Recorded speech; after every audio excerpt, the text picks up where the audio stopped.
Their bail was $288. A bail. For the 3 sheep. But this one wasn't made out of hay. The sheriff came and took them off to jail. Sheep jail, that is. They take them off to the agricultural center, which is at the Ortez jail. Elizabeth Jorgensen was reunited with her 3 sheep today. They just climbed over the tree. After they escaped their pasture. Well, I've got Mary, who is going to have a little lamb, and I've got Kurt Russell, and I've got Goldie Hawn. The trio wandered over to Christian Life Fellowship Church Wednesday. And I'm literally at the church right now with lost sheep. Where the pastor's son found them waiting at the main entrance. We were praying for those who are lost, and the sheep show up. So either it's a prophetic sign from God that, yes, I'm bringing lost sheep, or we need to be more specific in our prayers that, God, we want real people and not sheep. Church staff thought the kids were playing pretend. One of our teachers said the kids came in from outside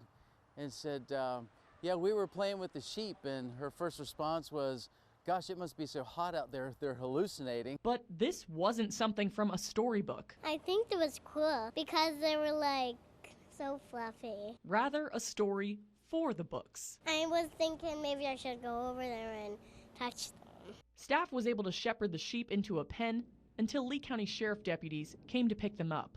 Now they're back with Jorgensen grazing and feeling anything but sheepish. If you could say anything to the sheeps, what would you say? I would say, sheep, go back to home. Yeah, and I think they did go back home. Yeah, they did. Yeah, guys, this bee is causing quite the buzz. Literally, it stands about 4 feet tall. So that's just about 48 inches, and that's just about 2 feet taller than me. So if you look here, that just goes up to my chest. It also weighed 300 pounds, and the woman who called this in says she's glad that weight is off her shoulders.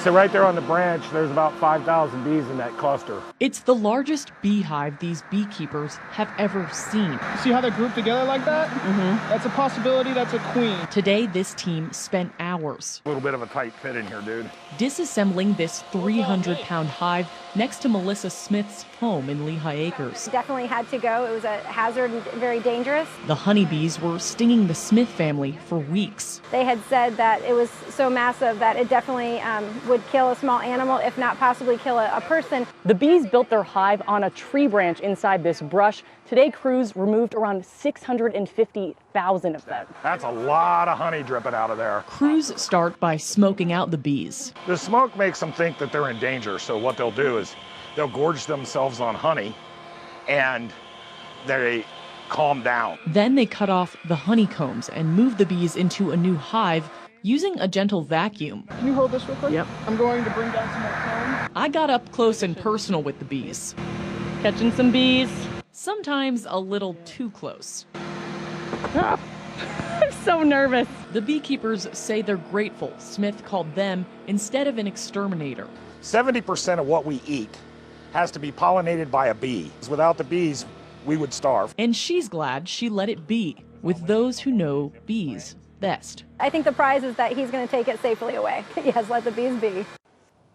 Rich's Recycled Bikes and More helps the community by fixing bikes and giving fair prices to people in need of wheels. So when this thief took advantage of them, they say they're glad their security cameras had their back.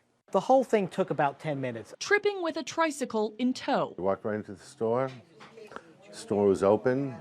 Walked right outside with the bicycle. Security cameras catch Isaac Clark casing this bike store and pedaling away with a new set of wheels. That's a $1,300 bike, and we're responsible for that. Rich's Recycled Bikes and More assistant manager Michael Tomaso says the bike belongs to one of their customers who dropped it off for service. Just the fact that, he would steal from us and then use that bike to commit other crimes, I was just shocked. But the stolen cycling spree didn't stop there. I have never seen a theft committed that was so brazen. Deputies say Clark took the trike over the Gilchrist Bridge to the Winn-Dixie parking lot in Punta Gorda. Which is about 12 miles, maybe even more, in less than an hour. That's where deputies caught Clark Wednesday afternoon, cruising by cars, using bolt cutters to steal a cooler from a truck. He left here at 11:30, and they arrested him in Punta Gorda at 12:40.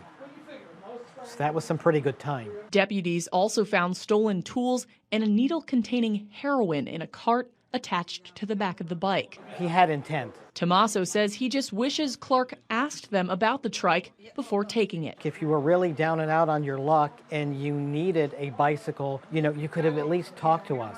Clark is charged with burglary, grand theft, and possession of drug paraphernalia. The sheriff's office says it's unclear if he's burglarized other cars in the past. So if you think you've been hit, call the sheriff's office. In Port Charlotte, Victoria Wresilo, NBC2.